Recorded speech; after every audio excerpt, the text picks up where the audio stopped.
running backs, our monster decisions for this week. Let's start with the Broncos, man. Let's talk Melvin Gordon, Javonte Williams. Yeah. Which one do you want to talk about first? I don't care. You can pick.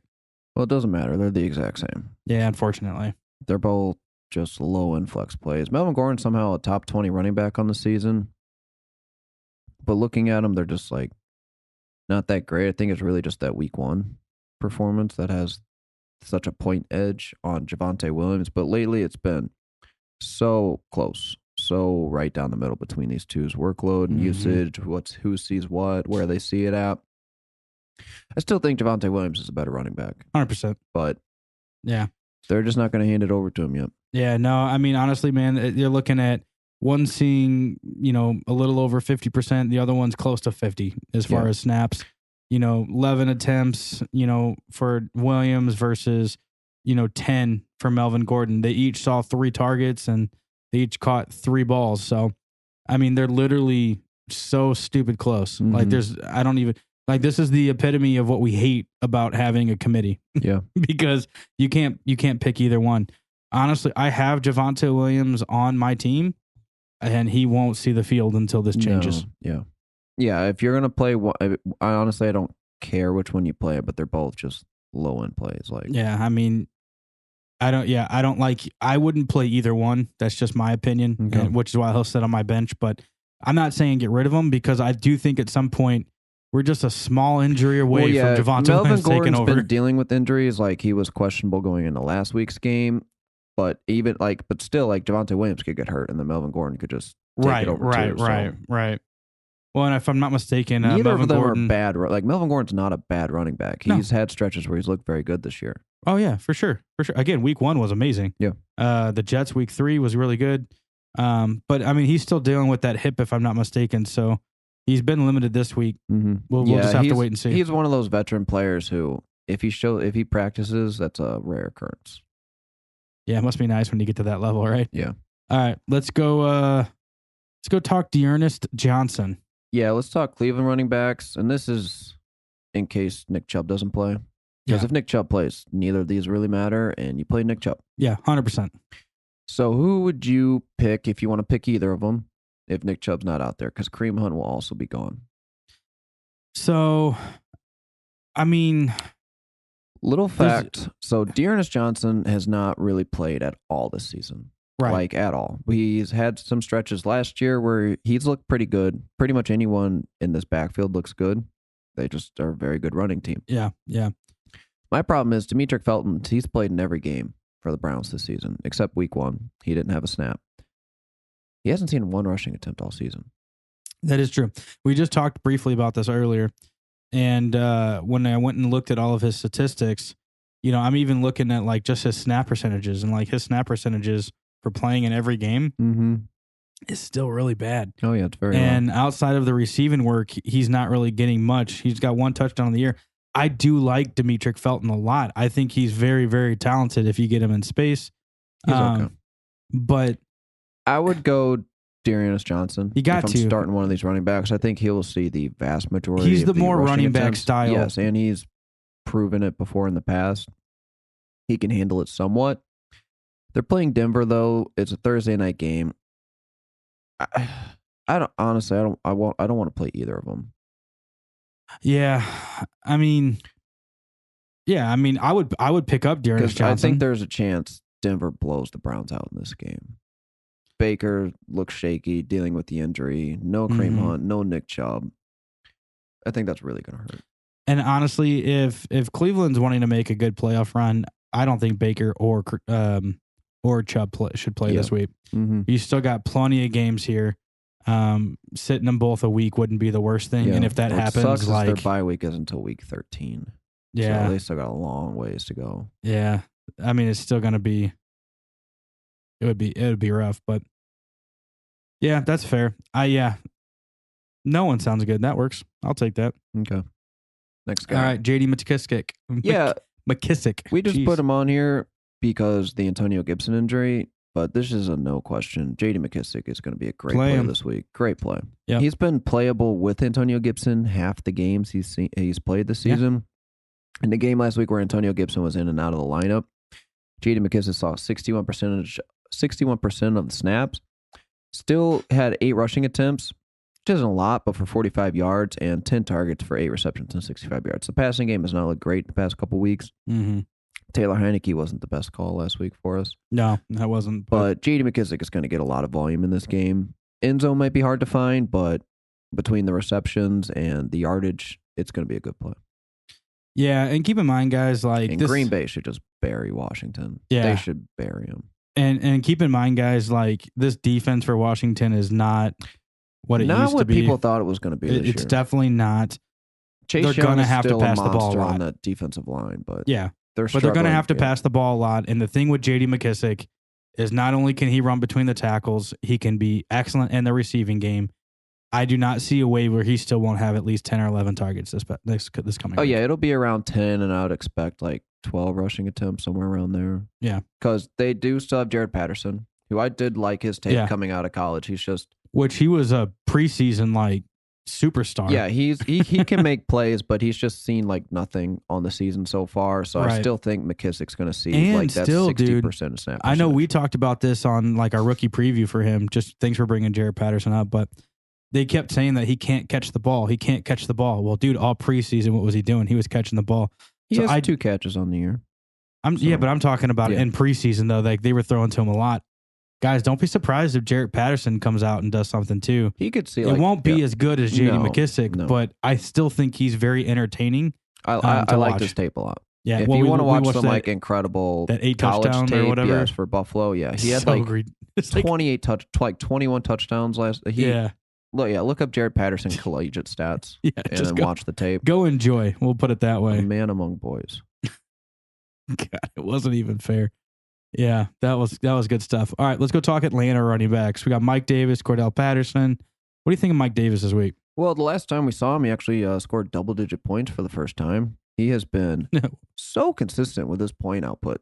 All of his points have been between 8.7 and 10.1. That is, I mean, you want consistent. It's just not good, but it is wildly consistent. Mm-hmm. Not playing him. He still sees a ton of the snap percentage. Gets good work. He's been in the end zone once on the ground, once through the air. I think this is going to be a game where Falcons pass the ball. I mean, he could definitely find himself in the end zone on this game. But the other problem is they have another running back there, Cordell Patterson, who's not really running back. The last game we saw, he finally got some rushing attempts, 14 attempts. Still, though, seeing a ton of targets. I think Cordell Patterson's volume can change a little bit coming down because of Russell Gage coming back, Calvin Ridley back, Kyle Pitts more heavily utilized in this offense. Mm-hmm. But I'd still play Cordell Patterson as a flex play in this game. I do not want to play Mike Davis. No, I have no interest in Mike Davis. It's really disappointing, even though he is seeing the higher snap percentages, and he's the more traditional running back. Yeah. But again, like we just said about like J.D. McKissic, like Cordell Patterson's just being extremely efficient in the passing game. And if you're playing PPR even half point, like getting that amount of targets and that amount of receptions, when you're getting 5 to 7 receptions a game, like that's just going to be extremely helpful. And Mike Davis isn't getting it he's gotten some, but he's not getting that consistently. No. And, even I just though think Cordell Patterson's better than Mike Davis. Yeah, I just don't know if they're really a running team, to be honest. No, they're not. So, to me, it doesn't really matter. It's all about their passing game. Because if you look at Mike Davis, like, he's been efficient most games. Like, he's been average. 4 yards a carry is not bad. No, yeah, that's like the bar. Yeah. That's like the bar. But, like, if you're hitting the bar, like, they weren't hitting the bar before. So still not great. I'm just saying, like, that's not terrible. I mean, on the season, he's running for 3.67 yards per carry. I mean, 3.29. My bad. Yeah, but again, they're not a running team, so no, they're not. But yeah, so I would play Cordell Patterson. If you have Mike Davis, man, I wouldn't even keep him. No, Mike Davis is just one of those. I guess you could throw him in a trade to make it seem like, well, you're getting an extra more players, but I'm gonna throw some money in there too, because I don't know. I don't think you're really gonna. I'll just put money in there instead of Mike Davis. Yep. All right, let's go chat about Michael Carter. Yeah, this one's actually interesting. Past 2 times we've seen him against Tennessee and Atlanta, week 4 and week 5. They're coming off a bye week, so both Hopefully they got some crap figured out. Traditionally, yes. Bye weeks coming off can be big things for rookies. They could be more heavily implemented in the offense. Mm-hmm. And his snap percentages have been going up every week of the season. His volume has been going up every week of the season. Hasn't been efficient yet, but it's the Jets. Volume's going to matter more here. He's coming off back-to-back games with touchdowns. Do you want to play Michael Carter at all? I would like to see what he does this coming week. It's at New England. If I'm playing him, it would be in a flex, obviously. It would be a low end but flex. It would be, it'd be a low end flex. But I like the fact that he has found the end zone both weeks. Mm-hmm. And he's starting to see each week is kind of more increased as far as his snap percentage. Yes. So that's good. He still needs more volume, though. He needs more volume since his efficiency isn't that high. No. And again, no running back on this team's efficiency is good. And on the fact that, this offensive line, with Mekhi Becton out, like it's just not, it's not great. Yeah. So, but I do like Michael Carter. At least, playing New England this week, right? Yep. In New England. Yeah, maybe not a great start, but I would hold on to him. No, yeah, keep him on your bench, but I find it hard to feel confident in playing him. Pretty much maybe not this week. He's got Indy in a few weeks. I'd play him that week. Same game though with Damien Harris. Yep, play him. He's a guy who just doesn't see a lot of the snap percentage on his team, but he gets all the rushing attempts and is very good. Last week, 18 rushing attempts, 101 yards, got in the end zone. He's seen a handful of targets on the season. I love this matchup against the Jets. He should see around 20 carries in this game. I think he could have a big game. Yeah, I do. We've been fans of Damien Harris since even last season, where we were just like, this dude's stupid efficient. Yeah. Like, why is he not getting more touches? And like, why? And there's a lot of running backs on bye this week that people are going to be needing to fill. You got Zeke on bye, Dalvin Cook on bye, Najee Harris on bye, Austin Eckler on bye, James Robinson on bye. So that's a lot of running backs set. Oh crap, that's right. Yeah, I gotta look at my bye weeks. But yeah, I mean, Damien Harris is like, he's a great filler, but I also think that like moving forward, he's an RB2 this week. I think he can be an RB2.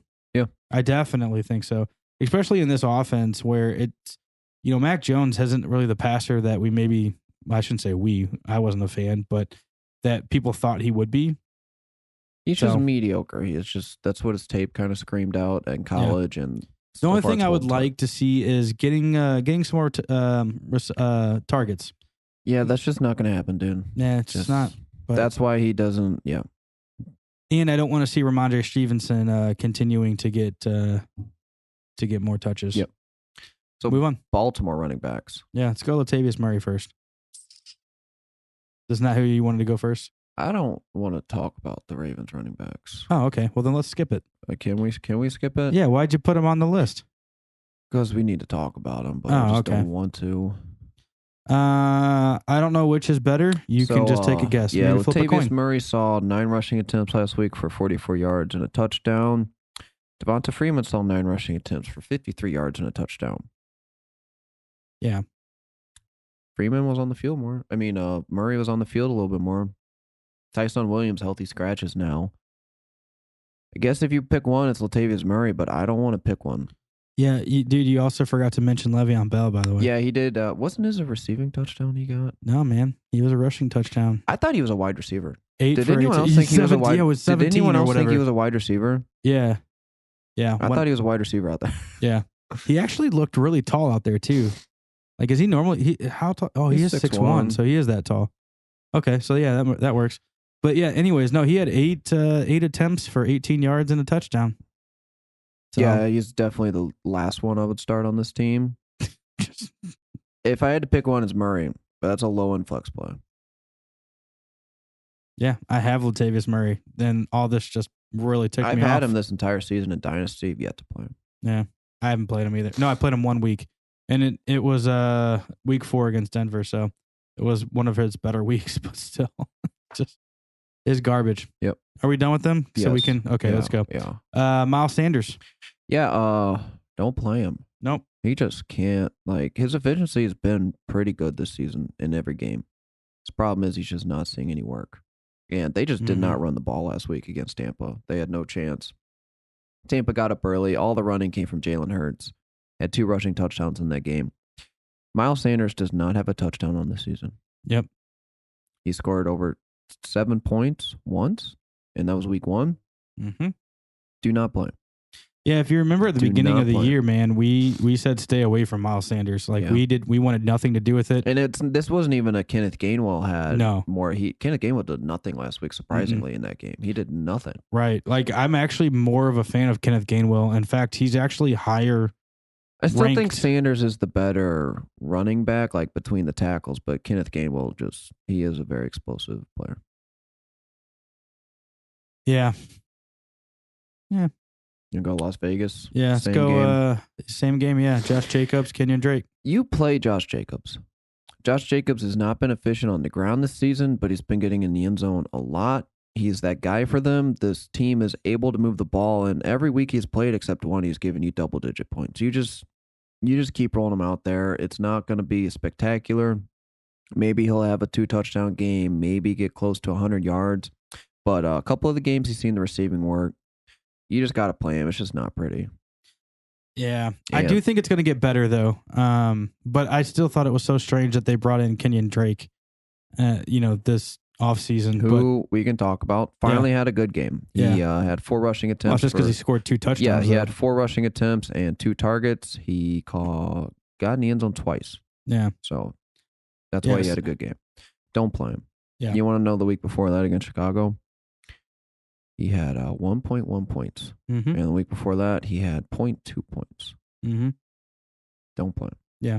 I know. Okay, now let's go to where I know Caleb wants to talk about this. Yes. The Bears running back situation. Yes. Let's do it. Damian Williams did not get to play last week because he was on the COVID list. Yeah. Technically still on the COVID list. So, but should be able to come off. Yeah, I'm assuming he's going to be there. So let's talk about Khalil Herbert and Damian Williams. Yeah. So Damian Williams, I mean, he had back-to-back really good weeks. Well, I shouldn't say really good, but you mean Khalil Herbert? No, Damian Williams. 15 points, 16 points. Those are fine weeks. Yeah. So I think one of those was with Montgomery still there. Yeah, David. Well, that was the week that he got hurt, I think. But anyways, like he's had 2 fine weeks, found the end zone both weeks. Didn't get to play against Green Bay last week. Yeah, didn't get to play against Green Bay. Mm-hmm. But 16 rushing attempts when we did see him last against Vegas. Saw some receiving work, but man, dude, I just can't get over the fact we love Khalil Herbert. Herbert looks really good out there. Great game. He did. I just don't think they're going to give him all the work just to one guy. I think it's going to be a split again. Yeah, so I mean, when you look at the split against Vegas, Khalil Herbert actually outsnapped Damien Harris. Yeah, he did. 53-48. So it is very interesting. He only ended up getting 2 more touches. He's been more efficient in both games. He just doesn't see the receiving work. Mm-hmm. If I had to pick one, I'd probably go Damian Williams just because of that receiving work. They're playing Tampa Bay. It's not the best matchup. Tampa's going to score. So I think I lean Damian Williams, but it's close. If Khalil Herbert does have another good game here and David Montgomery is missing more time, then I'll be much more in the Khalil Herbert train. But as far right now, I think they're both mid to low end flex plays. Yeah.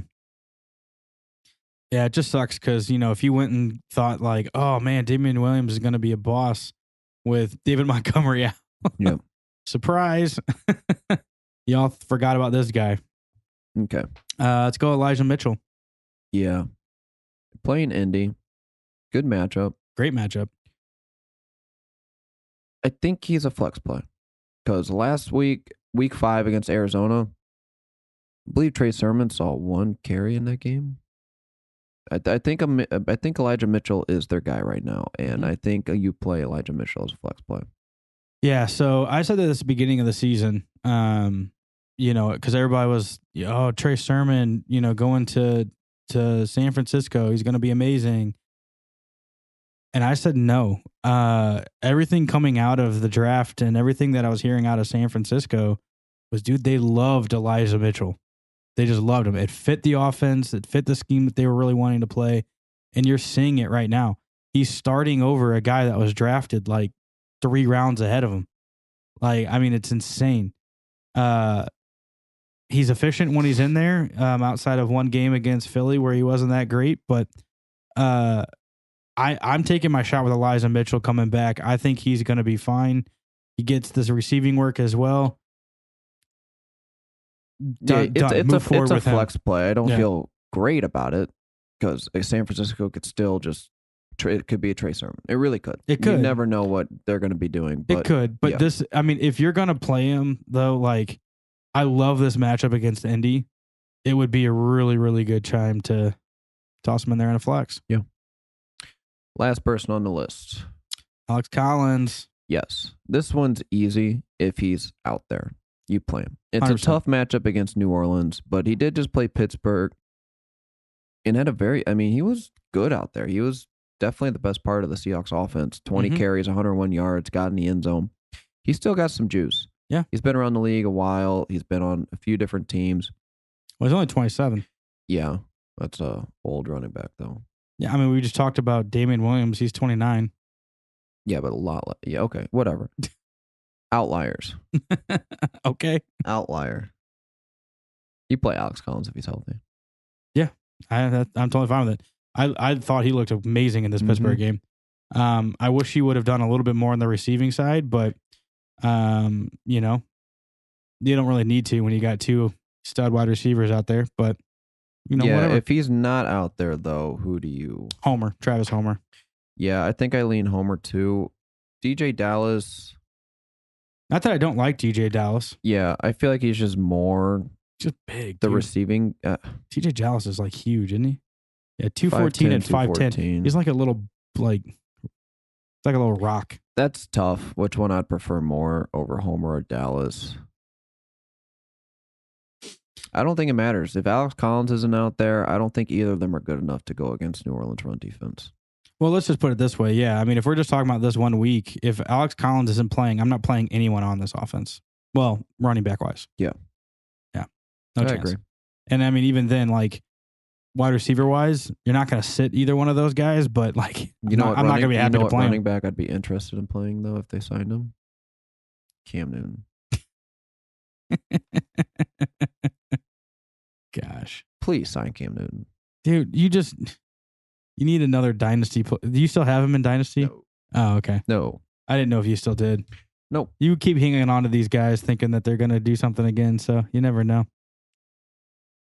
Thank you for watching the Fantasy Monsters on YouTube. If you liked today's episode, hit the like button, subscribe to the channel below.